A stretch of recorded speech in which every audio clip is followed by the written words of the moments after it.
everyone to this episode of the Palmetto Guardian. I'm Sergeant Chelsea Weaver. And I'm PFC Anna Grace Catoe. And today we have some very special guests. I know that I say that all the time, but I think they're pretty special to the South Carolina National Guard. So if you will, we'll start with you, sir, if you would like to introduce yourself, and then we'll go over to Sergeant Powell. Okay. I am Chaplain John Denny, and I'm the full-time support chaplain for the wonderful South Carolina National Guard. All right, and I'm Staff Sgt. Powell. I work for Chaplain Denny. Excuse me. And I'm the full-time religious support NCO. Awesome.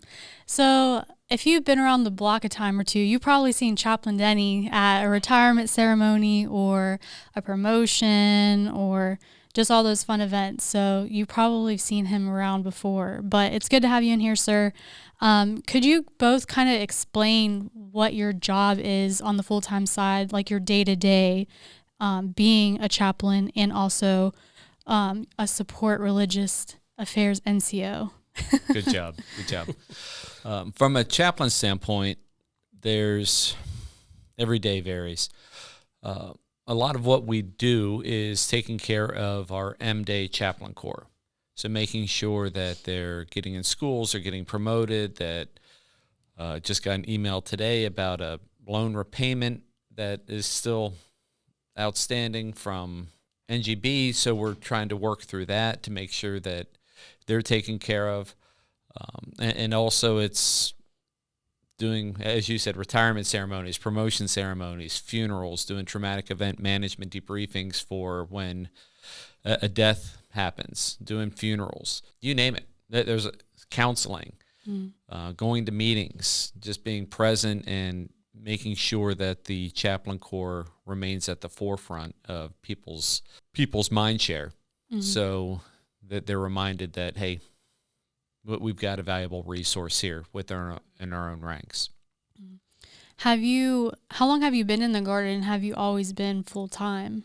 I've been in the Guard about almost 15 years, and I've been full-time with the Guard for almost 11. When you joined, was your path to become a chaplain, or did you enlist as a different MOS and then kind of just stumbled across that?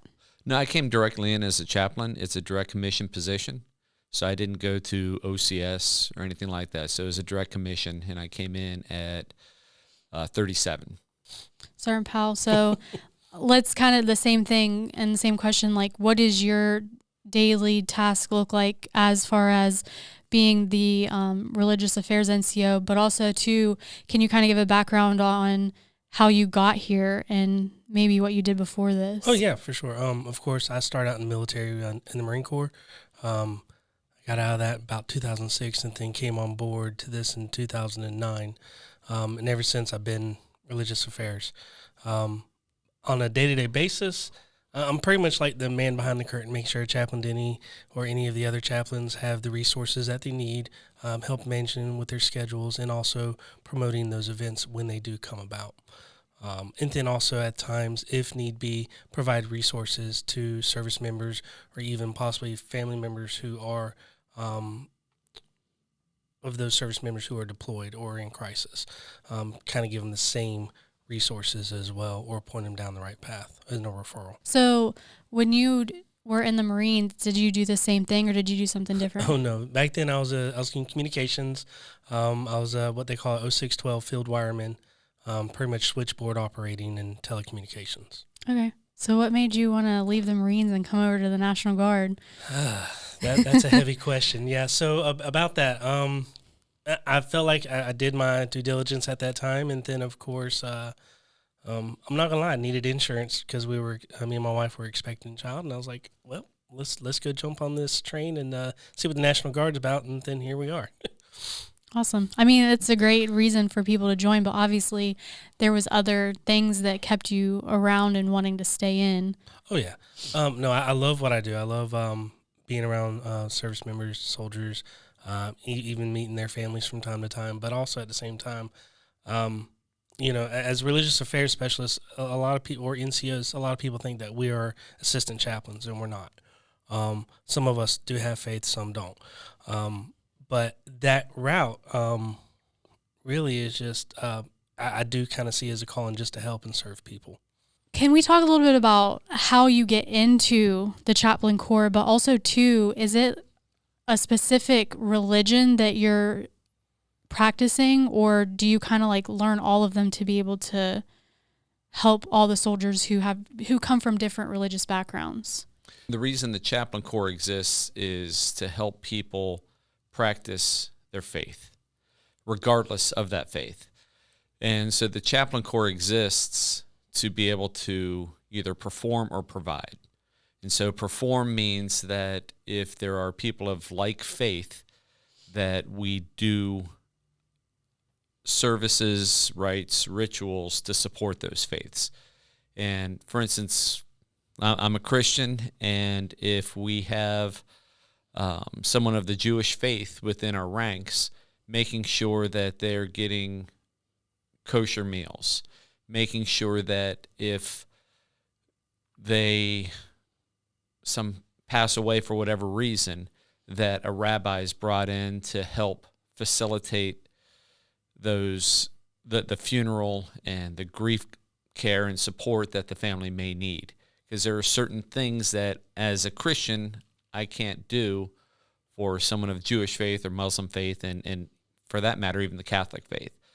And so we work with other faith groups within the community to be able to help provide some of those resources where we can't perform them.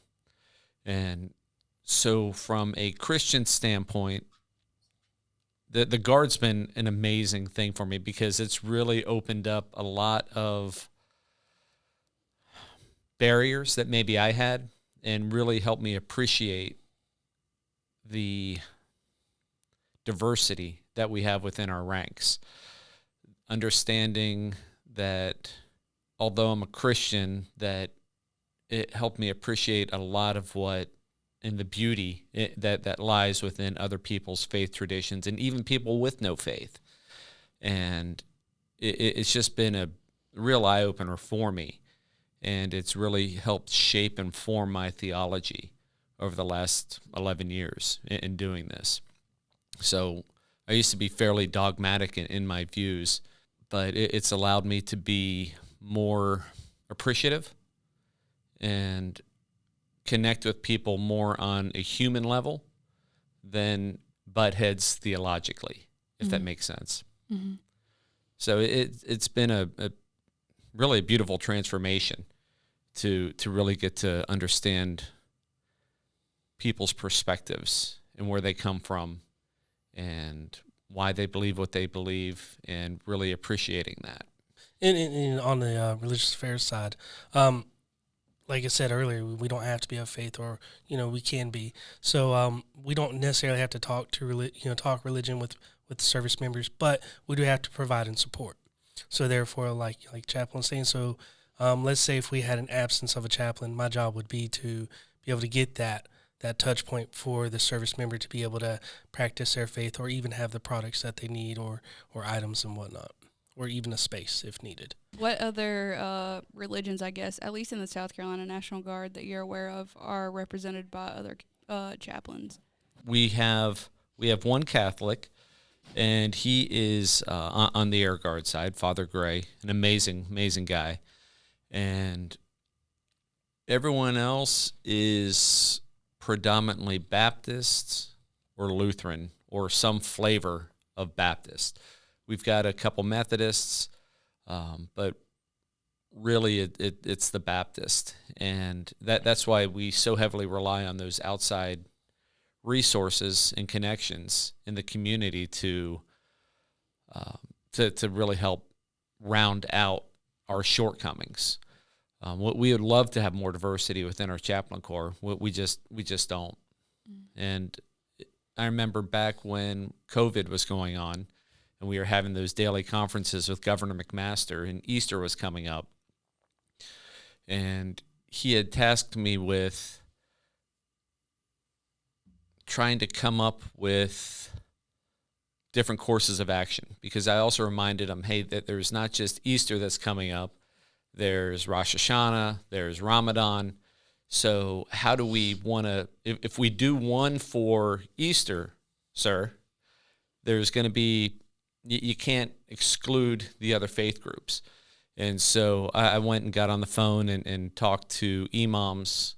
I talked to rabbis and was just like, hey, so what's your take on this? I'm trying to understand what y'all would want from the state and the communities so we can lay forth some courses of action for the state to accommodate everyone, not just Easter. And so through that, it was a great exercise to be able to talk to different people and find out their perspectives on COVID and how they were approaching it from their congregations and what they wanted to do. And so the resources that are in the community is really what helped drive those courses of action that I presented Governor McMaster. What you guys do then, is it something that is just for service members, or can you also assist with like their families? And can they come and talk to you about anything, kind of like a counseling session in a sense, or is it just basically religious based? No, I mean, you asked like 6 questions, and I'm saying no to all of them.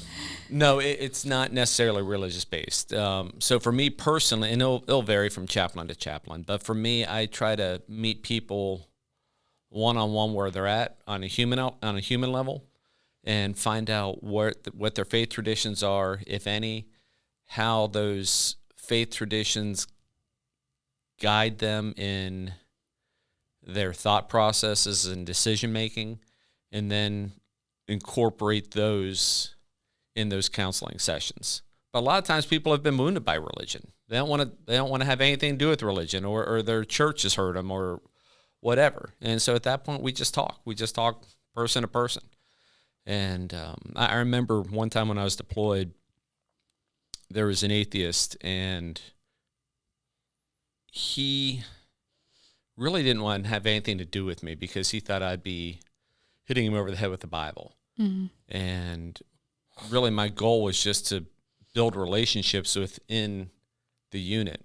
And I remember one time I was sitting at the DFAC, and he was sitting by himself, and he called me over, and he just started sharing a lot of his burdens, what was going on back home while we were deployed, and his relationship status and what was going on with his kids. And he was just really hurt by what was happening. And so he knew through that relationship I built with him that I was going to care for him regardless of what his faith tradition or no faith tradition was.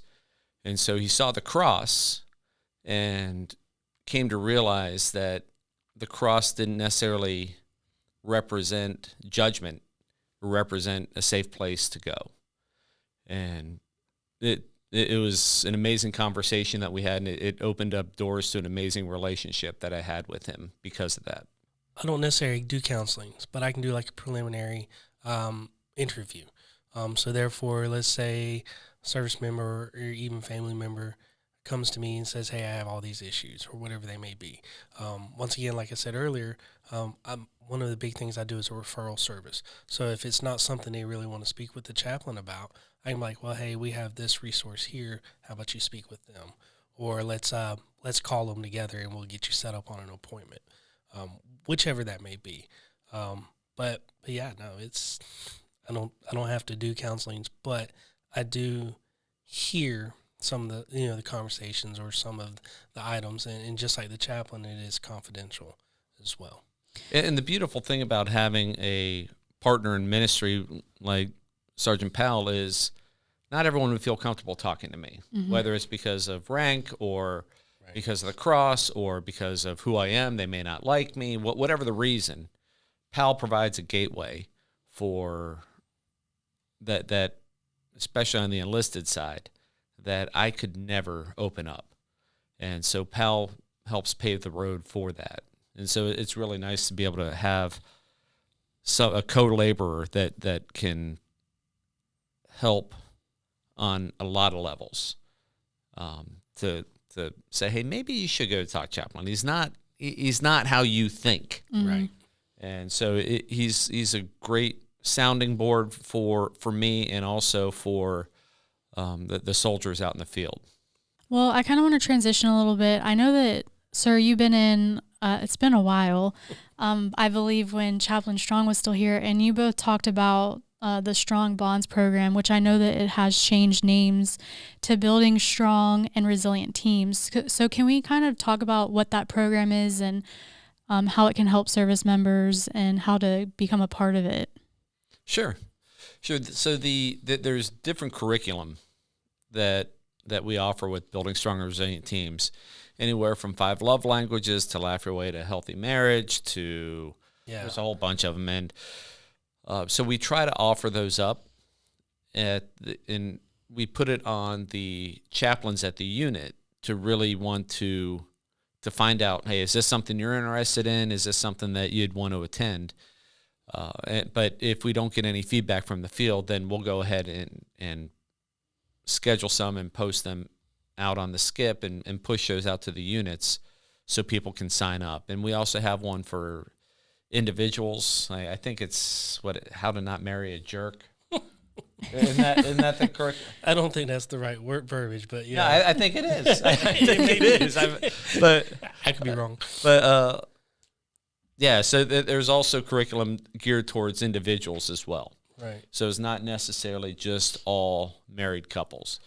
And a lot of them also transcend just marriage, like 5 love languages. If you're in any kind of relationship whatsoever, 5 love languages helps.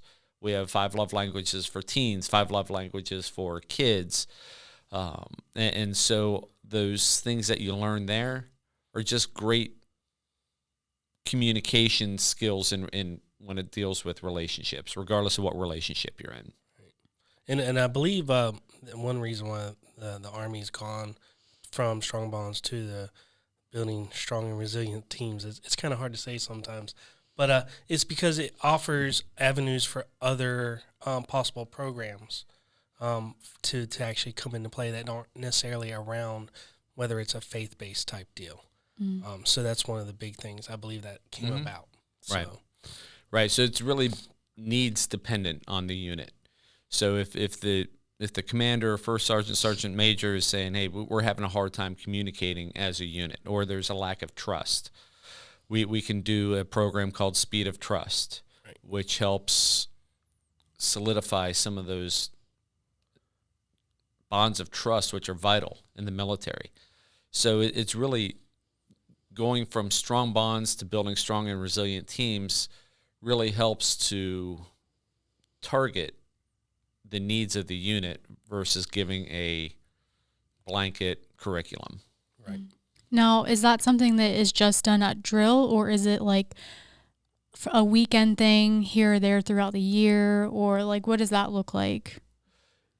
Well, I know one of our chaplains for the RTI did one on, was it drill weekend, or he did it on a drill weekend? On a drill weekend, it was, so he modified it, stripped it down for about a 4-hour block of instruction, and everyone went. There's 100 and some people that went because the commander and the 3 wrote it on their training schedule, and so everyone was voluntold to go. But from what I understand, it was very much appreciated. Right. But then we also have when people say strong bonds, a traditional weekend, which is a Friday. People arrive Friday. We get together Friday night, have dinner, have some fellowship. And then on Saturday and Sunday, we're doing interactive curriculum. So people get to know each other, opens up some barriers for communication, an opportunity to laugh, just an opportunity to come together with other military families to talk about what's going on. And it breaks up the monotony of the normal day drill, or, being able to take off the uniform and being able to, in some of those events, just being able to be a people instead of just a service member. Mm-hmm. So they're good. Absolutely. Well, is there anything else that you guys would like to talk about before we close out, or maybe something that we didn't ask, or some advice for anybody that's listening? I'm not one to give out advice. Or how they can contact you. Yeah, how they can contact you if they want more information. My email is john.a.denny16.mil@army.mil. So Never an easy email. And Josh is joshua.j.powell6 There you go. .mil at army.mil. So if anyone has any questions or seeking some more information on anything, feel free to contact us. And one other thing I'd like to promote is we also have three. Two are kind of together. We have our PDS program, which is a post-deployment seminar program where if a unit's deployed and there was a traumatic event that happened, whether it's the loss of a service member or a roadside bombing, which luckily we don't hear about much anymore because we don't have them much anymore. The PDS, we bring people together to help process that event that happened, and spouses are invited to come because they may not have heard about it. They may know that their soldier has changed, but they're not sure why. Mm. And most soldiers want to try to protect their families from what they experienced.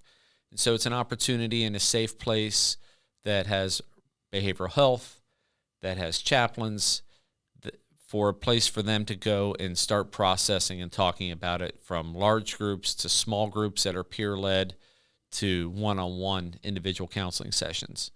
So we have that's called PDS. We have Compass, which is a lot like PDS, but it's centered, instead of it being an individual event that happened or a singular event that happened, for a unit, it's really for people that are struggling because they've lost a child unexpectedly, or they went through a real ugly divorce and they are just struggling with self-worth, self-value. There's a lot of anger, a lot of grief, you name it.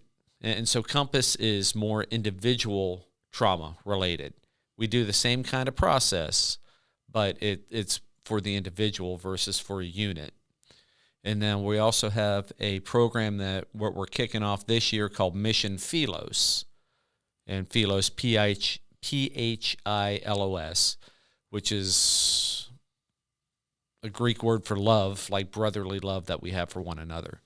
And it's a way for units that may be overworked, stressed, not getting along, for us to go on a Friday in civilian clothes.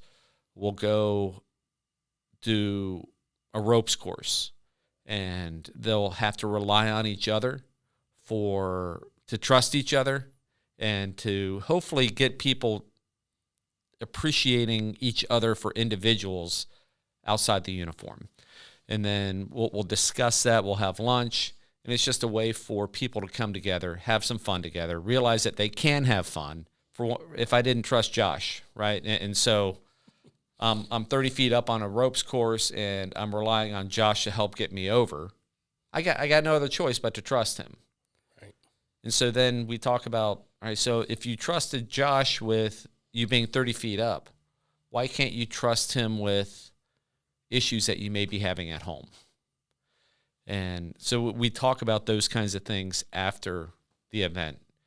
And it's not just ropes courses. We're doing paintball. We're looking to do something as weird as Frankie's Fun Park, going and doing a blindfolded mini golf. Maybe an escape room. Oh, yeah, an escape room. Yeah. We have escape rooms that are on there. So with blind mini golf, right, I'm relying on him to guide and direct me. Mm-hmm. And then whichever team has the lowest score wins. So something that creates some competition, but also fosters an environment of communication and trust.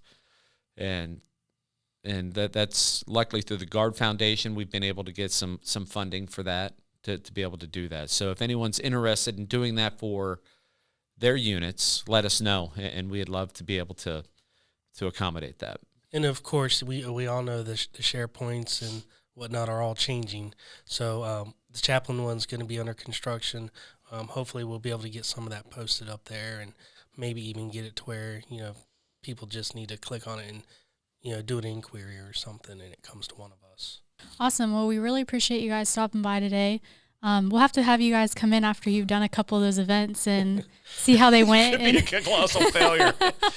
I think they sound great. I mean, I love putt-putt, but being blindfolded, I don't know. I think I would get kind of upset if I'm not getting Where's the the ball going? You'd be like, Catoe, what are you doing? Yeah, but again, thank you so much for coming and talking with us. You gave us such great, valuable information, and hopefully this will be useful for the service members and their families who are listening and watching. So if anybody is listening, watching, wants more information, definitely reach out to Chaplain Denny and Sergeant Powell and get more information. Yeah, hit us up. Hit us up. We're here to serve, and that's what we love to do. That's right. And so anything that we can do to help serve the families and serve the soldiers of this organization, that's what we're about. So thank you for the opportunity. Yes, thank you. Absolutely. Well, if you guys like this video, make sure you give it a big thumbs up. If you haven't subscribed to our channel, make sure you hit the subscribe button, and we will catch you guys in the next episode.